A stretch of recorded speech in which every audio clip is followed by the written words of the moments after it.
Mivavaka isika tompoko. Misaotranao zahay Jesosy amin'ity takariva ity. Misaotranao zahay fa mbola nangoninao koa tompo amin'izao fivoriana masina izao izay karakarain'ny Fi.Fi.L Fileovana Paris. Misaotranao koa ny tantananao ny mpanomponao tamin'ny fanaovana fialan-tsasatra, vakansy, ary dia tafavorin-dray amin'izao fivoriana masina izao amin'ny alalan'ny fifandraisan-davitra. Dia misaotra Jesosy. Amin'ity hariva ity zahay tompo dia hianatra sy handinika ny amin'ny hoe leadership-ny fifohazana. Dia mangataka anao zahay hanokatra ny fomam-pananay satria efa resaka mikasika anao Jesosy dia mila ny fitarihan'ny fanahy masina satria tsy takatry ny sainay izany. Dia io izao fampianarana izao tompo izao dindinika izao ho araka ny sitraponao amin'ny anaran'i Jesosy. Amen. Eny tompoko dia voalohany moa dia misaotra an'Andriamanitra amin'izao nahafahantsika ny andray amin'ity takariva ity. Ary dia tonga soa daholo ny mpanao vakansy makatratra eto isika rehetra tompo. Ny lohatenin'ny fampianarana androany dia ny hoe leadership-ny fifohazana. Na azo lazaina koa hoe fitarihan'ny fifohazana. Asa razana zavana azy zany. Ary hitantsika moa fa ny hoe fifohazana dia azo ilazana ny fiangonana manontolo koa izany. Araka ny voalaza teo. Ary alohan'ny hiditra amin'izay tsika dia andao hamaky soratra masina.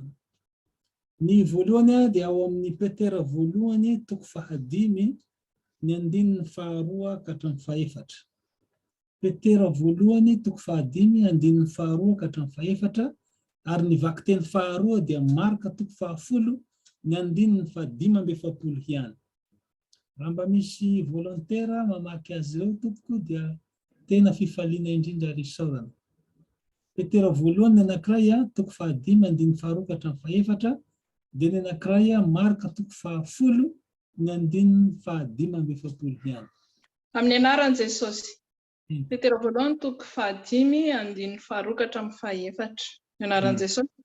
Andraso ny ondrin'Andriamanitra izay eo aminareo, mitandrina azy tsy antery fa amin'ny sitrapo araka an'Andriamanitra, tsy amin'ny fitiavana rena maloto fa amin'ny zontom-panahy, tsy ho mpanjakazaka amin'ny anjara fiandrasana fa ho fianaran'ny ondry, ary rehefa miseho ny lohan'ny mpiandry dia azo ny satroboninahitra tsy mety simby anareo. Amen. Saotra tompoko. Dia ny vakiteny 2 Marka toko 10 15. Amin'ny anaran'i Jesosy. Fa ny zanak'olona tsy tonga mba ho topoina fa mba hanompo ka hanolotra ny ainy ho avitra isolon'ny maro. Amen. Amen. Saotra tompoko. Io zany no ten'Andriamanitra izay iangatsika amin'izao fampianarana mikasika ny hoe ny leadership ny fifohazana izao. Ka noho izany dia hidirantsika voalohany ny amin'ny hoe fanazavana ny amin'ny inona moa ny atao hoe fifohazana, dia efa fantatsika ihany aza dia tsara ihany koa hiverenana kely satria leadership ny fifohazana no resahana. Ny fifohazana na fifohazam-panahy na fifohazana kristiana dia samy izy daholo. Io zany dia fihetsiketsehana ara-pivavahana na fietsehana ara-pivavahana mikendry ny fihavaozana ara-panahy sy ny hamohazana ny finoana matory sy tsy mitombo ary mandeha amin'ny pahazarana. Io zany. Ary ity fifohazam-panahy ity koa zany dia manome lanja ny fitiavam-bavaky ny tsirairay izay fohazina hiala amin'ny finoana heverina fa finoana lefy, lefy hery sy fihetsehana. Ny fifohazam-panahy koa dia famerenana amin'ny laony ny fiangonana mba hampifandraisana mba hanana fifandraisana velona amin'Andriamanitra. Taorian'ny fotoana somary nampitongana an'izany fifazam-panahy izany. Tamin'ny taonjato faha 14 mantsy araka ny tantaran'ny fiangonana dia nisy fiemorana be ny teo amin'ny fiainan'ny fiangonana satria tsy navela ho vakian'ny kristianina ny baiboly. Araka ny tatsika rehefa tsy avela ho vakian'ny olona ny tenin'Andriamanitra dia miteraka fiemorana ara-panahy izany. Dia izay ny zava-nisy tamin'izay fotoana izay. Ary dia araka ny tantara aza dia nisy karazana miaramila natsanga ny fiangonana mba hoe mba tsy ho vakiany isa-tokantrano ny baiboly fa ny mpampianatra ihany ao amin'ny seminaire no mamaky azy. Dia nisy fahavoazana ny finoan'ny kristiana tamin'izay tsy fantany intsony izay inoany. Ny fifazam-panahy dia natao ho an'ny fiangonana manontolo. Dia ny kristiana manontolo ao amin'ny fiangonana. Dia mipetraka ny fantenana ho anay ary no misy sampana fifohazana. Ilaina tokoa ny sampana fifohazana. Isian'ny mpanetsiketsika ho amin'izany fifazam-panahy izany dia nasiana ny sampam-pifohazana. Indrindra amin'ny fiangonantsika Luterana. Satria rehefa tsy misy mpanetsiketsika dia matoritory ihany ny olona. Fa misaotra an'Andriamanitra fa misy sampana fifohazana eo amintsika zany dia antsoina Fi.Fi.L hitarika atsika amin'izany fifazam-panahy izany. Ka dia lehibe ny andraikitr'ireo ny andraikitry ny Fi.Fi.L amin'izany. Teraka tamin'ny andron'ny réformationa izay notarian'ny Martin Docteur Martin Luther tamin'ny 1795 ny fifazam-panahy eran-tany. Izay nifototra tamin'ny fitoriana malalaka ny filazantsara ny Jesosy Kristy. Ary mba ho azon'ny olona rehetra ho vakiana ny baiboly mba hitomboan'ny finoana araka ny voalazantsika teo. Satria Jesosy mihitsy no niteny raha mamaky ny Jaona 5:7 tsika dia hoy izy hoe dinihonareo ny soratra masina fa ataonareo fa ao no ahazoanareo fiainana mandrakizay, io no manambara. Izany dia raha tsy voadinika ny soratra masina sy voadinika ny olona dia tsy fantatry ny olona izay inoany. Ny Romanina 10 aza ny 7 dia mampianatra manao hoe ny finoana dia avy amin'ny toriteny ary ny toriteny dia avy amin'ny tenin'ny Kristy. Izay manambara amintsika zany fa zava-dehibe ny andinihan'ny kristiana ny soratra masina. Taty aoriana dia misaotra an'Andriamanitra isika fa niforona ny fifohazam-panahy ny fiangonana teo amin'ny isa-pirenena. Ary dia tonga taty amin'ny firenentsika ty Madagasikara koa izany. Hatramin'izao zany dia miisa 4 ny tobi-pifohazana lehibe tafahorina eto amintsika aty Madagasikara. Dia ny ao ny toby lehibe Sotanana, toby lehibe Ankaramalaza, toby lehibe Farimena sy ny toby lehibe Manolotriny. Akoatry ny toby-pifohazana madinidinika miorina isa-pileovana indraindray dia saoran'Andriamanitra zany. Koa raha lazaina tsotra zany dia ny tenin'Andriamanitra re miaraka amin'ny fiainam-bavaka no mitondra fifohazam-panahy eo amin'ny fiangonana. Koa satria miompana amin'ny leadership ny fifohazana ny fampianarana androany dia tsara raha dinitsika fo ihany koa ny atao hoe leadership ny fiangonana na ny leadership ny fifohazana. Inona moa no atao hoe leadership amin'ny heviny malalaka? Dia tsara ngamba ny jerena hoe avaiza moa ity teny ity sady toa tsy teny frantsay izy tsy teny malagasy fa teny anglisy ity leadership ity, teny roa natambatra. Dia ny hoe leader mpitarika zany na mpitondra dia miampy le tovana izay voasoratra hoe ship. Ny ship amin'ny teny anglisy ny hevina amin'ny teny gasy dia hoe sambo na hoe trano lehibe. Koa ny dikany izany dia leadership amin'ny heviny io aloha dia hoe mpitarika na mpitondra sambo. Izay azo adika araka ny contexte misy atsika amin'izao fianarana ataontsika zao dia fitarihana fikambanana na fitarihana fiangonana sisa arak'izay anaovana azy. Zay zany hoe leadership. Ny fandinihana ny tantaran'ireo olo malaza eran-tany sy izay tafita teo amin'ny fitariana nataony, izany no niteraka ny fianarana ny leadership. Na dia ao aza ny milaza fa misy olona izay nateraka ho leader, izany hoe ho mpitarika, dia mbola mila fiofanana ihany zany vao azahoana vokany tsara eo amin'ny fitarihana. Ny fahatsapana fa tsy kisendrasendra akory ny maha leader, izany no antony mahatonga azy ho taranja, izay amin'ny toerana sasany dia obligatoire ny fianarana leadership, sady lafo vidy ny fianarana leadership amin'ny toerana mandroso tahaka any Amerika ohatra. Ary tsy mijanona ho fananana azy ho fahaizana fotsiny ihany anefa no tena zava-dehibe amin'ny leadership, fa ny fahafehezana ny leadership koa ao anatiny. Hita ho manakaiky azy kokoa ny fandikana amin'ny teny malagasy hoe ny leadership dia fifeheza mitarika, fifehezana ny fitarihana. Arak'izany dia azo faritana sosotra hoe fianarana ho amin'ny fampivoarana, mampizotra amin'ny fahombiazana ny leadership. Izy no isan'ny miantoka ny fampivelarana ny maha olona. Koa ao amin'ny leadership dia misy ny vision, izany hoe tsinjo lavitra, ny paikady na stratégie ahatratrarana ny tanjona. Dia ny vision izany ny fizarana, dia ao koa zany ny fizarana andraikitra amin'ny hafa. Araka ny teniko teo zany dia misy ny vision, dia misy ny paikady ahatratrarana ny tanjona, dia ny vision, ary ao koa ny paikady na stratégie ahatratrarana ny tanjona io. Dia ao ihany koa ny fizarana andraikitra amin'ny hafa, ny fanetsehana ny olona hiasa hanatratra ny tanjona. Zavatra hita zany rehefa miresaka leadership isika, dia miresaka ny mahakasika ny olona hanatratrarana ny tanjona.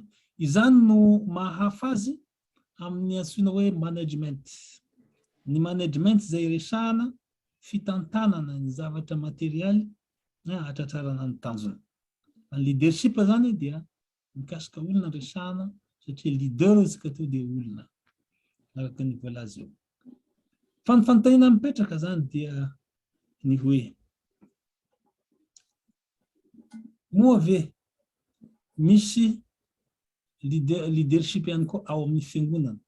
Manahoana ny leadership ny fiangonana. Eny tompoko, misy leadership amin'ny fiangonana. Fa ny fototra iorenan'ny leadership ny fiangonana na leadership ny fifohazana araka ny voalazantsika eto no hafa noho ny leadership, ny fotoran'ny leadership hafa. Amin'ny leadership atsika fiangonana na le atsika hoe indraindray moa ataoko hoe fiangonana no resahana eto satria araka ny voalaza teo hoe ny fifohazana dia tsy hafa fa ny fiangonana manontolo ihany no resahana, ary fiangonana manontolo io no tadiavina mba hifoha. Dia izao rehefa miresaka leadership sika dia miresaka ny leadership ny mpiandry. Dia iza ny lohan'ny mpiandry araka ny voalaza teo dia Jesosy Kristy no lohan'ny mpiandry. Eny tompoko dia milaza zany ny leadership any Jesosy. Io zany no fantatra hoe amin'ny leadership ny fifohazana dia leadership any Jesosy. Ka ny leadership any Jesosy dia miorina amin'ny fitiavana. Ka tsy hoe fitiavana fotsiny amin'izao fa fitiavana agape.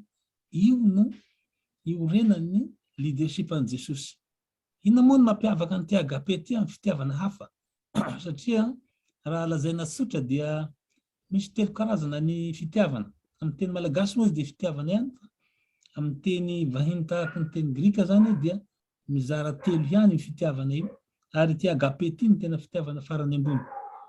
Dia ao ny antsoina hoe eros, fitiavana mikasika ny tenako, mahasoa ny tenako. Tsy ratsy zany fa zava-dehibe ihany koa. Kanefa raha tafahoatra izy dia lasa fitiavan-tena. Dia ao koa ny fitiavana filia, fitiavana fianakaviana. Zany hoe ny fianakaviako sy ny manodidina ihany, ny namako, ny mpiray tangaza, ny izay ihany no iodikodina ny fitiavana. Fa ny fitiavan'Andriamanitra kosa, fitiavan'i Jesosy dia fitiavana izay mahafaoka ny olona rehetra. Eny fa hatra amin'ny fahavala aza dia tiavana amin'ny fitiavana io. Io antsoina fitiavana agape. Dia io fitiavana agape io zany ny mahafaly ny agape dia ny manao soa. Io zany. Rehefa nanao soa izy dia igny mazava ny tiny. Ary na dia ny fahavalo izay manenjika azy dia entiny ambavaka. Araka ny tenin'i Jesosy hoe ianareo izy mahafantatra nampianarina hoe tiavany namanao ary mankahalany fahavalonao. Zay moa izy mbola tamin'ny andro testamenta taloha. Fa rehefa tonga Jesosy izay fahafenoan'ny didy dia na dia ny fahavalo dia entiny ambavaka. Io fitiavana agape io zany ny irenan'ny leadership ny fiangonana na ny fifohazana. Dia ny faharoa dia miorina amin'ny fanetretena sy ny fanomezam-boninahitra an'Andriamanitra ity leadership izay lazaintsika eto ity. Fanetretena dia satria Jesosy ny resantsika teo hoe ity zany dia leadership an'i Jesosy no arahantsika amin'ity dia zao Jesosy dia nanetretena. Ary io no ambaran'i Paoly ao amin'ny Filipiana toko 4:5. Araka ny tenin'i Paoly dia izy hoe aoka ho aminareo koa izao saina izao izay tao amin'ny Kristy Jesosy. Fa na dia nanana ny endrik'Andriamanitra ary izy sady Andriamanitra dia tsy nifikiriny zany fitovizana amin'Andriamanitra zany fa nifoanany ny tenany. Dia nidina tety amintsika izy nahaka ny endrikatsika olombelona. Ary dia tsy vitany nahaka ny endrik'olombelona ihany fa nidina hatrany amin'ny fahafatesana dia hatrany amin'ny fahafatesana tamin'ny hazo fijaliana. Io zany no ipoirany ity leadership ny fifohazana, leadership ny fiangonana ity. Dia hita arak'izay zany fa misy ataontsika hoe fafoizan-tena ao anatin'ity leadership ity izay tarehin'i Jesosy. Ary dia izao koa manome voninahitra an'Andriamanitra. Matetika ny olombelona dia ny tenany nomeny voninahitra rehefa misy zavatra vitany. Ny olon'ny tenany nomeny voninahitra. Fa amin'ny leadership an'i Jesosy kosa dia zao manome voninahitra an'Andriamanitra. Andriamanitra nomena voninahitra. Ary dia izao ny zavatra hita, ilay voninahitra tolotra ao an'Andriamanitra dia averin'Andriamanitra aminao koa. Ka noho izany dia tsy misy olona afaka manala an'iny voninahitra nomen'Andriamanitra anao iny rehefa izy no manome azy ianao. Ao amin'ny leadership zany ahitantsika an'izay leadership an'ny kristiana. Dia izao nikatsaka koa ny hahasoa ny hafa ilay leadership an'i Jesosy na ny leadership an'ny fifohazana araka ny volaza teo. Ary manaraka ny toromarika izay omen'i Jesosy. Zay nge raha resaka fanetretena teo tsika raha iverenana kely ilay fanetretena teo dia izao Jesosy no nitarika an'izany fanetretena zany. Io moa koa le leader zany dia mitarika izy. Zay mahatonga azy hoe leader, mpitarika. Ary dia io zany ny endriky ny fiandrasan'ondry tany Palestina. Amin'ny fiandrasan'ondry ny Palestina dia zao ny mpiandry azy mitarika eny aloha. Dia izy no mahita hoe ratsy ty lalany ty na misy fahavalo ty na misy an'izao ty dia izy milaza amin'ny ondry. Ka tahaka izay kosa nataon'i Jesosy. Jesosy ny leader zany dia manao hoe zao ny expression leader. Tahaka izao ny fanaovana azy. Izay ny expression. Tahaka izao ny fanaovana azy. Dia tahaka izay koa ny an'i Jesosy. Io zavatra mpanaovan'i Jesosy atsika eo hoe mamela heloky ny namana, tiavany namanao, tahaka ny tenanao dia izy no nitaridalana tamin'io. Zareo nge nataon'i Jesosy rehefa nihomboana tamin'ny hazo fijaliana izy naneso azy ny olona maro ny miaramila hoe ty rangahy ty mamonjy ny tena ny hainy fa mamonjy ny hafa tsy hainy. Mba midina eny amin'ny hazo fijaliana eny ianao raha ohatra ka zanak'Andriamanitra. Dia tsy namaly an'izay Jesosy. Fa ho izy hoe ray eo, zay ny valiny mena, mamela ny heliny fa tsy fantany izay lazainy, izay ataony. Dia marina tokoa izay. Fa raha nidina teny Jesosy dia tsy nisy ny famonjena. Dia tavela ao anatin'ny hotantsika ihany tsika. Kanefa noho ny fitiavana, satria izay ny Andriamanitra dia fitiavana. dia nanaiko omboana tena amin'ny azo fizaliana izy mba hamonjena atsika. Io zany no zavatra hita amin'ny fitiavan'i Jesosy. Dia izy koa nanasa ny tongotra ny mpianatra. Tongotra ny mpianatra ny sasany. Zay tena sahiratsaina Petera tamin'izay hoe ianao mpanjaka be zanak'Andriamanitra ty hanasa ny tongotra. Dia somary nambomboarina ity Petera moa ny teny dia hoe mba ny lohako koa ry sasako koa. Dia Jesosy tsy mila sasana ny loha fa madio tongotra ihany. Dia rehefa vita nataon'i Jesosy dia hoy izy hoe tenareo nataoko teo izy mametraka fianarana ho anareo aho mba hifanompo anareo koa. Io zany no leadership an'i Jesosy araka ny voalazako teo. Tahaka ny fanao amin'ny leadership rehetra zany dia misy ao amin'ny leadership ny fifohazana koa. Izao lazaina manaraka izao dia efa tantaraina ihany lazaina moa tany amin'ny voalohany izy teo hoe misy ny vision ao amin'ny leadership ny fifohazana na leadership an'i Jesosy. Ino ny vision Jesosy? Ny vision Jesosy zay visiontsika koa dia hoe ny ahatonga ny olombelona rehetra handova ny fiainana mandrakizay amin'ny fiverenany hanana fihavanana amin'Andriamanitra. Io zany. Raha jerentsika zao ny jaona toko 7:7 dia hita soritra ao izay zavatra lazaintsika izay. Jaona toko 7:7. Hoy Jesosy ao mantsy, ovakiko le izy. Hoy Jesosy, ary izao no fiainana mandrakizay dia ny mahafantatra anao izay Andriamanitra tokana sady marina sy Jesosy Kristy izay efa nirahinao. Ary tsy lasa danja noho izay ihany koa ilay mahazatra antsika amin'ny jaona toko 7:5 fa toy izao ny tiavan'Andriamanitra izao tontolo izao nomeny ny zanany lahatokana mba tsy ho very izay rehetra mino azy fa hanana fiainana mandrakizay. Io no vision Jesosy. Ary dia mipetraka zany vision Jesosy zany dia visiontsika koa dia izay koa no targetratsika fiangonana, targetratsika fifohazana. Zany hoe ny endriky iseho ny asa zany no samy hafa fa ny vision dia tokana ihany. Dia ny ahatonga ny olona ho voavonjy ao amin'ny Jesosy. Io zany. Dia misy moa ny paikady na ny stratégie atratrarana izany tanjona izany izay hita amin'ny leadership rehetra. Dia misy stratégie anatratrarana ny tanjona ilay vision lazaina teo. Dia hita koa izany ao amin'ny leadership an'i Jesosy izay leadership atsika fifohazana koa. Dia misy ny fizarana andraikitra eo amin'ny hafa. Fa hoy ny tenitsika malagasy hoe ny enta zaraina mora entina na ny andraikitra zaraina mora atao. Izany koa no nataon'i Jesosy. Raha naniraka ny mpianatra izy araka ny Matio toko 7:20. Izao moa ny tenin'i Jesosy ao. Efa nomena ny fahefana rehetra any an-danitra sy ety an-tany. Dia eo amin'izay izy mandehana ianareo mitoria ny filazantsara amin'ny olombelona rehetra. Io zany. Zany hoe zarain'i Jesosy amin'ny mpianatra koa. Na ny voalazany koa ao amin'ny jaona toko 2:7, jaona toko 2:120 nga.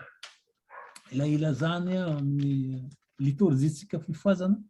Aiza le izy 2:20, jaona toko 2:120. Jesosy tamin'ny fiadanana ho anareo tahaka nanirahany ray ahy no anirahako anareo kosa. Tatsika zany mizara andraikitra amin'ny mpianatra Jesosy ary dia mizara andraikitra amintsika koa izy. Ary izay ny fahombiazan'ny asa, le fizarana andraikitra satria araka ny voalazako teo hoe tsy vitan'olona tokana ny asan'Andriamanitra. Ny asan'Andriamanitra manko dia lehibe ary tsy vita raha tsy ombany herin'ny fanahy masina sy ny fizarana andraikitra araka ny voalaza teo. Dia tsy zany ihany koa fa ao koa amin'ny leadership ny fahaizana manetsika ny daolobe hanatratra ny tanjona amin'ny fampianarana soatra masina, fanokafana sekoly fanabeazana kristianina, dia ao ny sekoly baiboly, nina koa ny seminaire sy ny sisa. Io aby zany dia fanetsehana ny olona mba hahatratra an'ity tanjona ity satria rehefa mahay soratra masina ny olona dia matoky an' Jesosy izy. Zay mahazava-dehibe ny famakiana soratra masina satria ny asan'ny fifohazana zany dia miorina amin'ny tenin'Andriamanitra sy ny vavaka. Io no izy. Zay no asan'ny soratra masina. Dia izay rehetra masakatsakana n'izany zavatra zany dia roahana sy didina amin'ny anaran'i Jesosy. Dia ao ihany koa zany ny fandroahana ny devoly, stratégie ihany koa satria Satana dia manao mandrakariva izay tsy hatanteraka ny asan'Andriamanitra. Io no ataony. Dia ataony hahakivo ny olona, ataony izay haparary ny olona, ataony izay tsy hahatonga ny olona hahidy an'Andriamanitra. Dia ao anatin'ity stratégie paikady hatratrarana ny tanjona ity koa zany ny fandroahana ny devoly sy ny fampaherezana. Asa sy fampaherezana moa ny anarany. Ny asa zany dia ataontsika hoe ny asa fandroahana devoly sy fandrodanana ny herin'ny maizina rehetrarehetra, dia avy eo ampaherezana ny olona rehefa avy eo. Zay mahasa sy fampaherezana azy. Dia zany aby ao anatin'ny leadership atsika. Ka izao ny leadership ny fifohazana zany dia miorina amin'ny leadership an' Jesosy Kristy isika teo, izay nanambara tena hoe izaho no mpiandry ondry sara. Izaho no mpiandry sara. Ny mpiandry sara manolotra ny ainy hamonjy ny ondry. Izao ny 1:12. Ny mpitarika kristiana koa zany, sika leader kristiana na mpiandry, dia ilay miahy ny ondriny izay asain'i Jesosy karakarainy. Ireny zavatra hita. Jesosy zany dia nanome andraikitra antsika koa izy. Araka ny teneniny tamin'ny Petera ao amin'ny Jaona 2:20. Jaona 2:20 moa dia misy fanontaniana 3 napetraky Jesosy tamin'ny Petera raha manambara ny fitiavany azy. Izay moa tiava ianao Petera. Dia Petera hoe eny tompoko, ianao mahalala fa tianao aho. Dia izay fahanaro ny ondry keliko. Dia naveriny iny, dia fahany ny ondriko, dia andraso ny ondriko sy ny sisa. Zany hoe io zany ny fikarakarana ny ondry, ny tena votoatiny ny tena tanjona koa anankiray kendrena amin'ny leadership atsika fifohazana mba tonga hatratrarana ny vision le ngeza be ty, iridiny hoe hahatonga ny olona handova ny fiainana mandrakizay. Satria tsy tiany devoly handova izany fiainana mandrakizay izany moko ny olona. Izay ny mahatonga azy mametraka zavatra fanafitohinana maro be amin'ny aretina, zavatra problema maro samihafa eo amin'ny fiainan'ny olona. Ka dia naorin'i Jesosy koa zany ny asa fifohazana handrodanana ny manda ny Satana mba tsy hanana anjara amintsika olombelona izy. Ka dia fa resy izy, io ny zavatra mahafinaritra. Efa resy io hoy Jesosy ka tsy manana hery amintsika tsony. Dia tsara ho jerentsika ny andraikitry ny fitarihana kristiana na ny fitarihana fifohazana na ny ao amin'ny leadership zany. Ny mpiandry ondry dia tsy zany fa isika dia manana andraikitra maromaro momba ny ondriny ao anatin'le leadership-any. Izy no mitarika azy ireo. Izay zany no mampiavaka ny fiandrasan'ondry ity, indrindra raha ny stily tany Palestina no resahana, dia ny mpiandry no mitarika azy, ny mpiandry ondriny no mitarika azy any aloha. Dia mamahana azy izy ho amin'ny fitomboana ara-panahy. Dia io lazaintsika teo hoe fahanaro ny ondriko, fahany ny ondry keliko. Dia indraindray reny ondry reny manana problema eo amin'ny fiainana. Dia mampionina azy koa ny mpiandry ondry. Mampionina. Dia avy eo indraindray diso lalana izy ka mila fanitsiana. Dia zao izay le ao anatin'ny asa fiandrasana daholo, dia manaona zany manitsy azy ireo izy amin'ny fanomezana azy ireo ny taridalana tokony harahany. Misy taridalana harahany mba tsy hivilivily ny ondry fanaraka. Dia miara azy ireo izy amin'ny fampianaran-diso. Matanjaka ny fampianaran-diso amin'izao. Ohatra fotsiny zao aty Madagasikara, asa raha efa tongana amintsika ihany koa. Mbola heny ihany zao ny feoko amin'izao. Dia ny fampianaran-diso dia misy milaza ny tenany ho Mesia amin'izao. milaza ny tenany ho Jesosy, ho Kristy amin'izao fotoana zao. Ary dia mahagaga fa misy olona azony. Ary dia zao rehefa mamaky ny tenin'Andriamanitra dia tsy atao tsony amin'ny anaran'ny Jesosy, fa dia tsara moa ny ahafantarana azy hoe amin'ny anaran'ny ratsaratsara izay ratsaratsara zay zany matanjaka mielipatrana koa aty amin'izao fotoana zao, tsy haiko nefa tonga tany Frantsa izy, fa dia aty izy dia amin'ny anarany no amakiana ny teny, dia mipetraka eo amin'ny toerany misy an'i Jesosy izy. Dia tena dia nisy nametraka fanontaniana taminy ianao koa zany homboana amin'ny azo fijaliana sa manahoana? Zaho tsy homboana tsony fa efa vitan'i Jesosy. Dia zany no dia miaro an'izay amin'ny fampianaran-diso tsika mba tsy ho an'izay mahatsara ny sy ny fianarana soratra masina. Satria raha tsy misy fianarana soratra masina dia izao mivily lalana ny ondry. Dia mitarika ny andian'ny ondriny koa izy amin'ny alalan'ny fanaovana modely. Izay zany. Fa fianarany ondry ny teny zay vakitsika teo. Aoka ianareo ho fianarana ho an'ny ondry.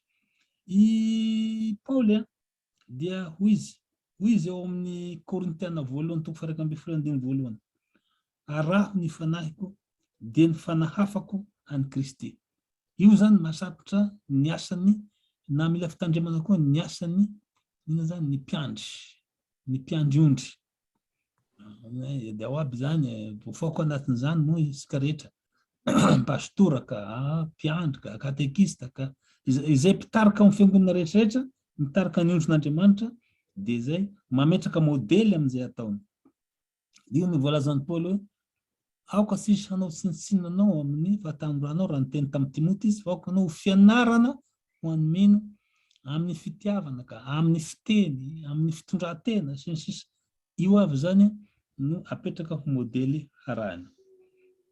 Dia ny mpitarika koa zany dia mitarika manentana ny olona koa izy mba hanaraka an'i Jesosy, manentana ny hafa mba hanaraka an'i Jesosy, mitaona ny hafa mba hanaraka an'i Jesosy.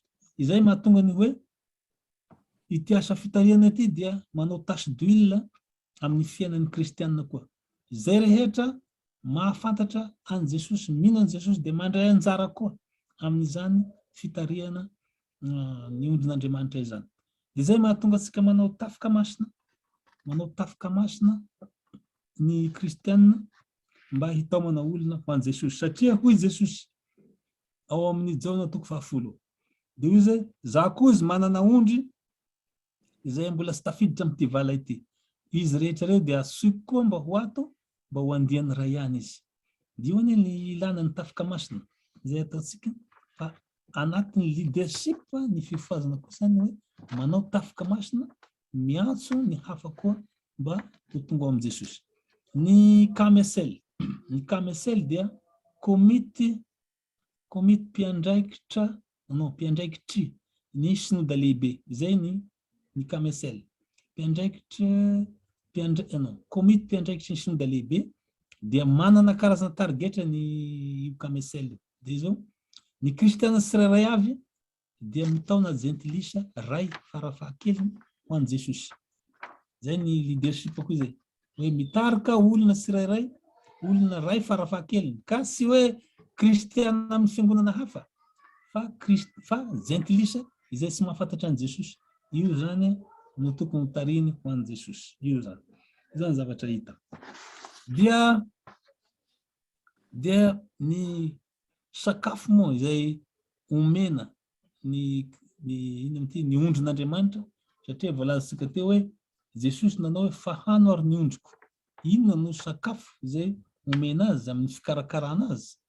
Ny sakafo dia tsy hafa fa ny tenin'Andriamanitra. Ny tenin'Andriamanitra no sakafo omena ny ondry. Ary dia eo koa no anehoan'ny mpitarika ny fahaiza mahandro koa indraindray matetika. Io dia tahaka ny mahandro ihany. Misy zao raha mahandro ovy dia atao sambaika hoy izy ny fiteny sasany, andrahoina amin'ny kodiny. Misy atao purée, misy atao inona koa le frity reny, ohatran'izay. Angamba izay koa angamba nety nilazana hoe misy fampianarana, misy atao amin'ny toriteny, misy atao amin'ny lahateny, sy ny sisa araka izay ilain'ny ondry. Io zany dia ny tenin'Andriamanitra eo no ampianarina na atolotra ny ondry. Dia tahaka ny fitarihan'ny mpiandry-ondry ny andian'ondry ho any amin'ny ahimaitsy koa zany, indrindra mba hitomboany sy hiroboroboany amin'ny fiainana ara-panahy. Ka noho izany dia Jesosy miteny hoy izy, tsy ny sakafo ara-nofo ihany ny veloman'ny olona fa ny teny rehetra koa aloky ny vavan'Andriamanitra. Io ny hita ao amin'ny Deutéronome 9:7.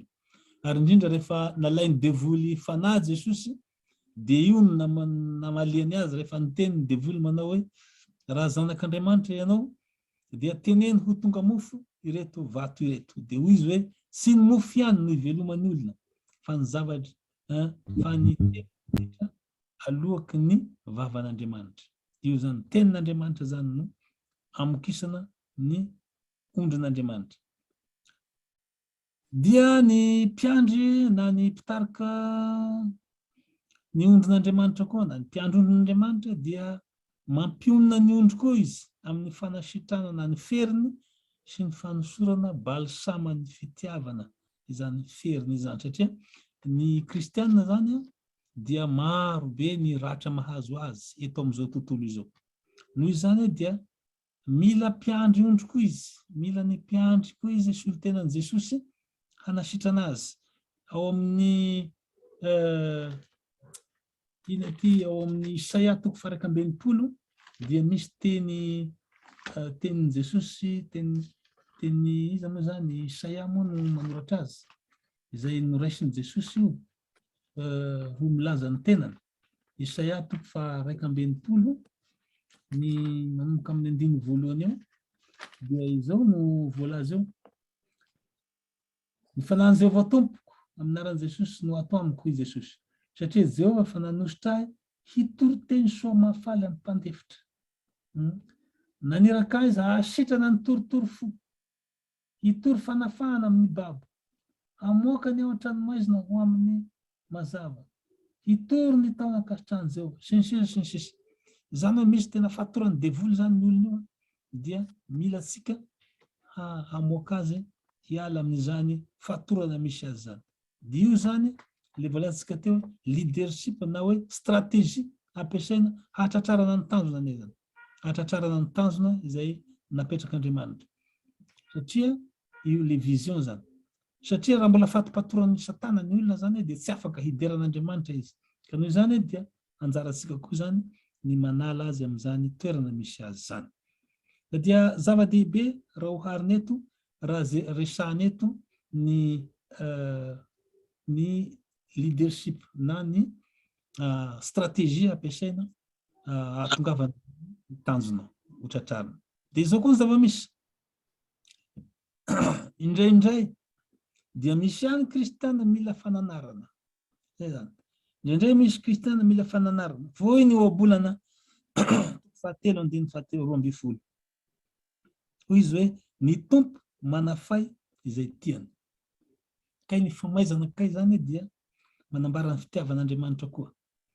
Ka raha ataontsika hoe anarina tsy mety dia mety ho tonga ihany koa ny fanafaizana natao.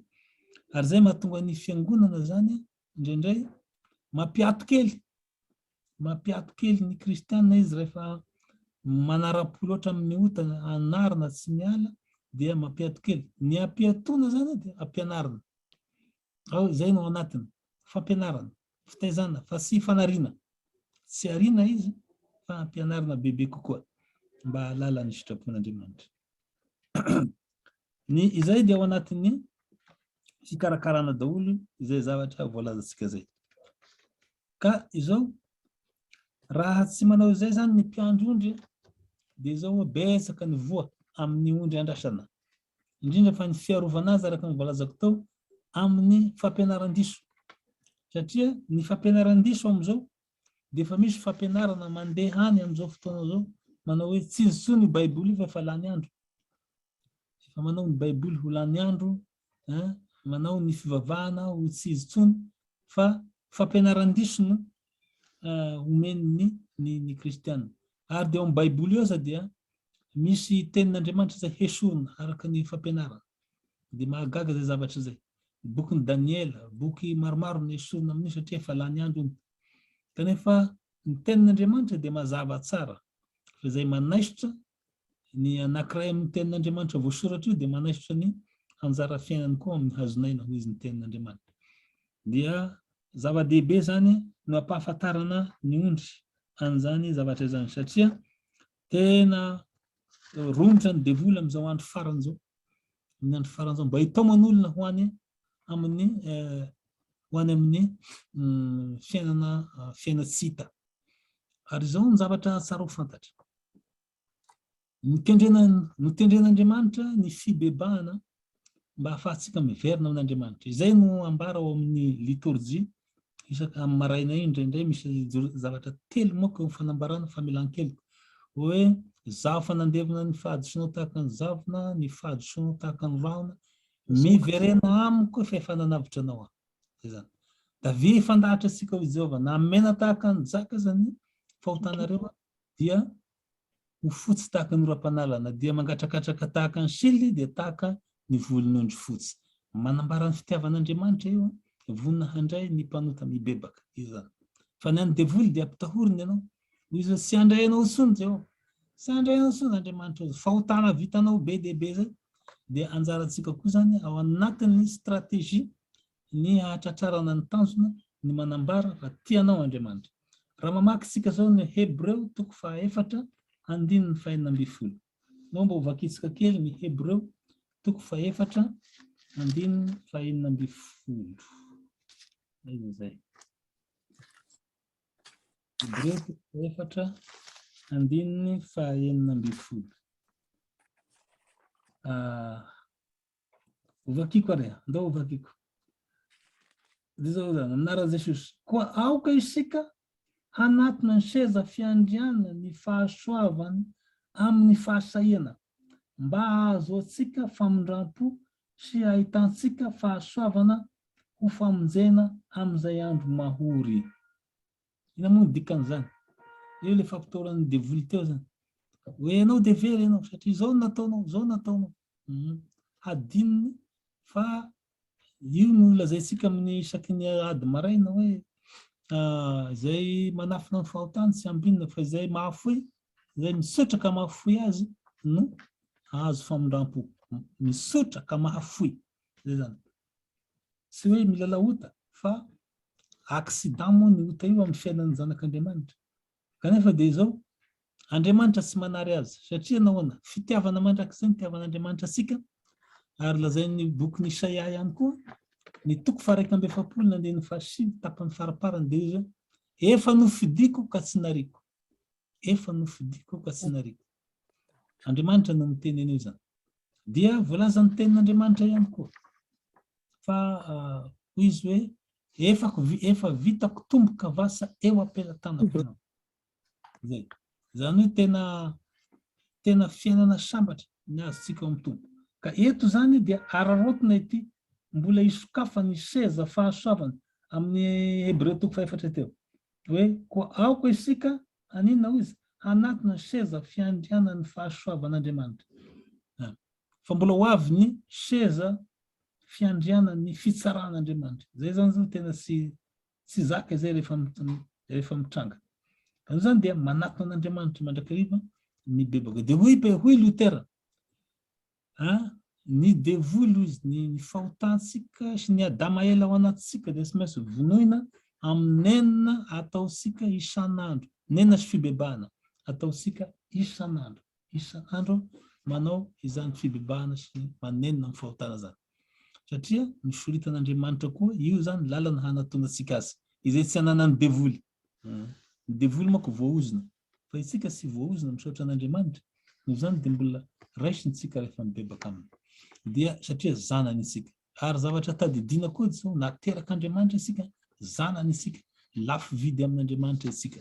Ka izany aby zany no ilana le leadership mba hatonga ny olona ahatsapan'izay. Dia araka ny voalazantsika teo, ny fitarihana kristiana koa akoatra ny hoe fitarihana fanetretena dia fanompoana. Fitarihana fanompoana. Zay le izy.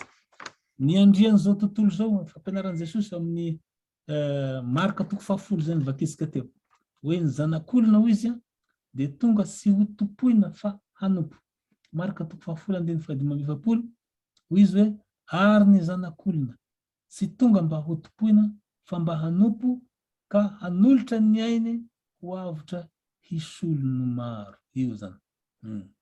Fa ny an'izao tontolo zao kosa dia tsy izay. Fa ny mpitondra azy dia manino manetry azy. Zay zany. Io moa koa am'le leadership zany dia misy ny fitarihana patron. Misy ny fitarihana leader, misy ny patron. Ny patron dia hoy izy hoe zao ny voambolana. Izay lazaiko no atao, fa tsy izay ataoko. Izay lazaiko no atao. Izay ny patron. Izy zany tsy manetsika an'iny entana iny. Ny zavatra sarotra iny tsy manandrana an'iny izy. Na dia ny ratsan-tanana izy Jesosy tsy manetsika an'iny. Fa izao mampanao fotsiny izy. Ataovy ity, ataovy iry. Io zany. Fa ny any leader zany, izay mahatonga anao leader, i Jesosy dia tena leader, dia izy nanomboka ny zavatra rehetra lazaina amintsika io. Fitiavana namana, dia izy nanomboka an'izany. Fitiavana vavaka amin'ny fahavalo, dia izy nanao an'izany. Dia io zay ny vao mitarika antsika izy hoe ataovy fa izao. Dia io zany no hitatsika amin'ny anatika ny leadership ny fifohazana koa zany dia leadership ny fanompoana, ny fifanompoana. Izay moa le izy. Fifanompoana le izy. Ahoana mahatonga azy hoe fifanompoana? Zaho manompo anao mitady izay ahasoa anao, ianao koa mitady izay ahasoa. Dia fifanompoana le izy. Izay moa ny mahatsara ny fiainana kristianina. Fiainana mifanompo ao anatin'ny fanetretena. Ary ny omena voninahitra indrindra dia Andriamanitra ny omena voninahitra ao anatin'ny fanompoana io. Io mampiavaka ny leadership kristiana. Eny tompoko, ngamba ajanoko aloha ny fanazavana fa raha misy fanontaniana avy amintsika zany dia zay miroso amin'izay ngamba tsika fa efa lavalava ihany ny fanazavana teo. Moa dia saorina ny tompo. Eny tompoko.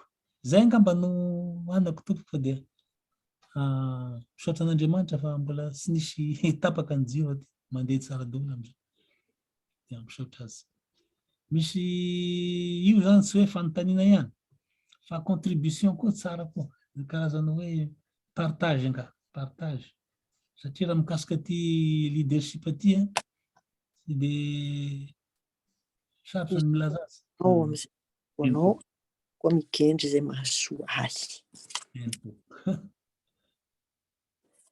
Izany dia voninahitra an'Andriamanitra.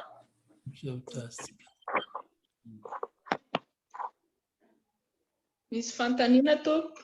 Eny tompoko.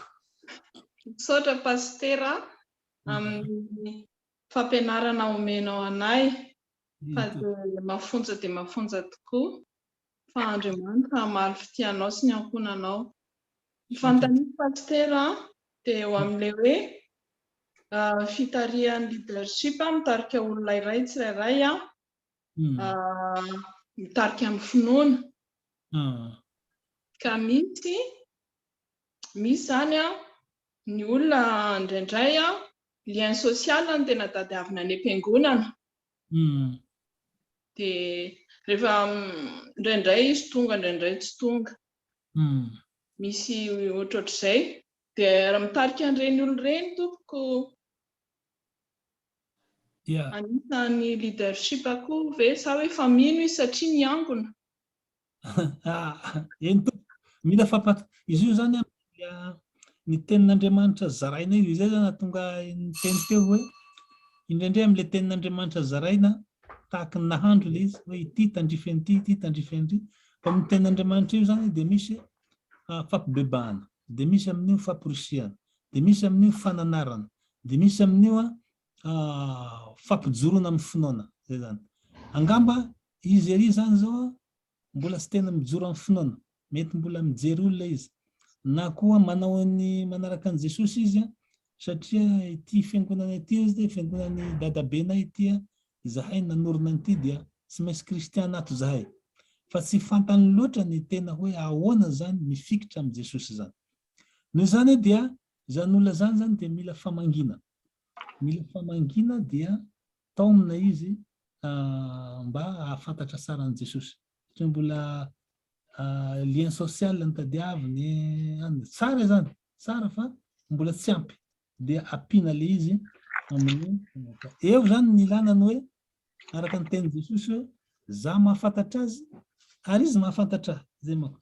Eo koa zany no anan Jesosy fantarina koa ny ondry hoe iza moa ny ondry, iza aby moa ny atao amitsikato zao sana aiza rana teo fa atao mbola tsy mibavaka izy teo nandritra ela be zay de mety misy antony manokana nanana azy. Ity aza misy zavatra anankiray azafady lazay kely. Nisy olona anankiray tafiditra tany Amponja izy kristianina de tsy namangy azy ny pastora akaikaiky teo de farany izy nifindra fiangonana hafa. De rehefa nanontaniana anao nifindra de izy hoe nareo zao tsy mamangy azy zaho anatin'ny fahasarotana tariny efa tsy nijerenareo. Ka ilaina koa zany rehefa mangina anireny olona reny mba pahery azy. Ka rehefa ao zany de fatarina hoe inona ny tena problemany de omena azy amizay ny sakafo tandrify azy. Sao de mbola sosoa zany tandrify azy zany sa varomaina izy zany sa manakory amin'ny tenin'Andriamanitra. Eny tompoko, izay no azoko amalina azy kely. Misaotra indrindra Pastora, mamerina fisaorana tompoko. Isaorana tokoa Jesosy fa tsy tapaka ny jiro. Misaotra ny amin'ny fampianarana zay tena feno ary mazava. Misaotra tompoko fa tena ilainay mpiandry zany. Indrindra moa zahay aty Europa aty Pastora tena ilainay zao. Ary mandrakely le teny teo le famangina teny ilaina mihitsy nefa ny olana aty aminay koa Pastora dia ty fiainanay entsiketsika be ity. Rehefa mangina raha tokantrano fa nalavitra koa matetika ny toerana misy dia asa raha misy vahaolana amin'izay. Eny tompoko, io tena marina. Tamin'izaho mbola toniny FLM teo moa dia nandeha mitety matety eran'izao tozoa nandehanako fa tany Danemarka dia zao raha ianao mamangy tokantranon'olona ka tsy nisy rendez-vous dia averina. Iza ozy ny anso anao taty nefa anao hamangy ampahery azy. Dia iny fahasarotana tsy takina aty Madagasikara moa hoe dia avy mamangy ana fotsiny fa sur rendez-vous zany fa ny anona. Zay zany zavatra anankiray. Ngamba amizao fisian'ny teknôlôjia zao any an-trano ihany dia afaka manaraka fianarana dia azo atao ihany koa ny maninona zany ny mamangy azy amin'ny alalan'ny Zoom tahaka zao mampianatra soratra masina ohatra. Fianarana soratra masina raha misy groupe vitsivitsy miaraka eo dia mianatra soratra masina. Azo atao amizao zany. Zaho eto zao dia mampianatra soratra masina koa aho olona any Allemagne dia misy avy eo France amitsika ao dia mianatra soratra masina. Rehefa avy eo azo zany dia andeha amin'ny firy 19h any no fotoananay 19h any dia mianatra zay zany ny amin'ny hoe romana toko 12:1 sy 2 hoe fanoloran-tena sy fifohazam-panahy sy fanarahana ny fanaon'izao tontolo izao. Izay no nazavaina aminy dia ohatran'izay le fandehana. Sarotra tokoa araka ny voalaza teo satria mifanalavitra ny toerana, le asa mandraraha koa etsan-daniny dia eo ny ilana ny stratégie tadiavina amin'izany ahoana no mety tsy hitovy any stratégie tsy mitovy stratégie mety aty Madagasikara mety tsy mety any Europe ohatran'izay dia mangataka ny fanahy masina mba hitaridalana hoe ahoana no tokony atao. Eny tompoko. Zay misy fanontaniana kely azafady betsaka indrindra Pastora amin'ny fampianarana zay noentinao teo. Misy fanontaniana kely mba tiako apetraka hoe araka ny voalaza teo moa zany ny leadership tsy mitovy ny hoe leadership amin'ny fiainan'izao tontolo zao sy ny leadership amin'Andriamanitra satria amin'Andriamanitra dia Andriamanitra nomena voninahitra dia zay ny tarafina zany amin'ny leadership. Nefa ny fanontaniana tiako apetraka mikasika an'izay zany dia hoe ny leadership ve dia fanomezam-pahasoavana sa hoe ny rehetrarehetra zany mety ho leadership daholo satria misy mitarika olona foana ohatra fa tsy mahatarika mihitsy dia misy nefa mora mahatarika nefa zay zany fanontaniana tikopetraka tompoko. Misaotra tompoko. Eny tompo. Ya, ny fanomezam-pahasoavana moa dia miasa amin'ny taranja rehetra, amin'ny zavatra rehetra atao. Misy olona manana fanomezam-pahasoavana amin'ny fitariana olona. Misy manana fanomezam-pahasoavana amin'ny fananarana, amin'ny fanambarana ten'Andriamanitra sy ny sisa, ohatran'izay araka ny voalaza. Ka azo resahana an'izay ihany koa, na dia hoe ny mpitarika rehetra. Io moa le voalaza hoe misy miteny hoe misy olona hoy zay dia efa nateraka ho leader. Mety misy zay kanefa mila fianarana ihany. Fa ny olona miezaka koa manaraka ny resaka leadership mianatra dia tafavoaka koa izy. Ohatran'izay. Indrindra fa eo ambany fitarian'ny fanahy masina. Io zany. Zany hoe sady fanomezam-pahasoavana izy zany dia azo ianarana koa ao amin'i Jesosy, azo angatahana. Zay moa izy. Fanomezam-pahasoavana moa angatahana koa amin'i Jesosy koa. Rehefa mba omeo fanomezam-pahasoavana mba hitarika olona aho, fanomezam-pahasoavana Jesosy dia manome ny fanahy masina. Satria tena tarigetra ny fanahy masina ny ahatonga antsika hatarika olona ao amin'i Jesosy. Asa raha mahavaly azy ihany zay teniko zay sa miodikodina izy. Ya, voavaly ka. Voavaly. Misaotra indrindra Pastora. Tompoko. Misaotra tompoko. Misaotra tompoko.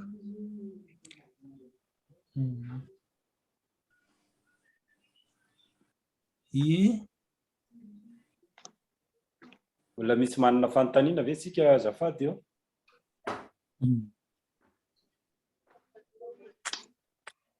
Eny tompoko, raha tsy misy intsony dia mamerina fisaorana anao zay Pastora. Ianao atson'andro dia andro, alina dia alina, ary zao efa renay teo fa mbola ampianatra koa. Dia ny tompoko tosene tompoko no ombanao, ampahery anao, ny tany anao sy ny ankohonanao. Zava-dehibe aminay mpiandry ny mandray fampianarana tahaka izao fa dia mankasitraka indrindra tompoko. Misaotra tompoko. Tompoko. Anao vavaka kely azo anamarana ko azy, vavaka isika tompoko. Misaotranao zay Jesosy amin'ny fampianarana izay natao teto. Fantatray Andriamanitra fa tsombotsombony ihany ny fahalalanay. Fa ianao no ampitombo azy amin'ny fony mpanomponao. Satria izany leadership fitarihana ny olon'Andriamanitra zany dia tsy mora raha sy fanahy masina no mitarika. Dia mangataka anao Jesosy homba ireto mpanomponao izay natsanganao hitarika ny olonao ho amin'ny fiainana mandrakizay. Dia ianao hanafy hery mandrakariva Jesosy. Satria izay no tendrenao dia tafinao hery koa. Satria efa renay tamin'ny teny novakiana teo fa hoy ianao asa matahotra fa ino samy momba anareo mandrakariva mandra-pahatonga ny fahataperan'izao tontolo izao. Dia mampahezanay Jesosy araka ny habeny famindrampo. Misaotra Jesosy dia reina mandrakizay anay ny voninahitra ao. Amen. Misaotra tompoko. Eny ary tompoko misaotra an'Andriamanitra antsika afaka nanaraka sy niaino izay fampianarana noentin'ny mpanompony tamintsika izay tena zava-dehibe ho antsika indrindra ho antsika mpiandro moa izany dia isaorantsika an'Andriamanitra izany. Dia misaotra mamerina fisaorana anao koa raha aman-dreny Pastora, mbola nanome fotoana nafohy fotoana na dia maro aza ny andraikitra izay didy miandry anao dia tsy mbola nanaiky ianao hitondra izany fampianarana izany ho anay tamin'ity androany ity. Dia Andriamanitra be fahasoavana anie no omba sy tahinao mandrakariva sy ny ankohonanao. Dia indrindrandrindra nome hery sy fahasalamana ahafahanao manatanteraka ny adidy sy andraikitra maro izay indrikitanao. Dia misaotra indrindra Pastora. Misaotra tompoko.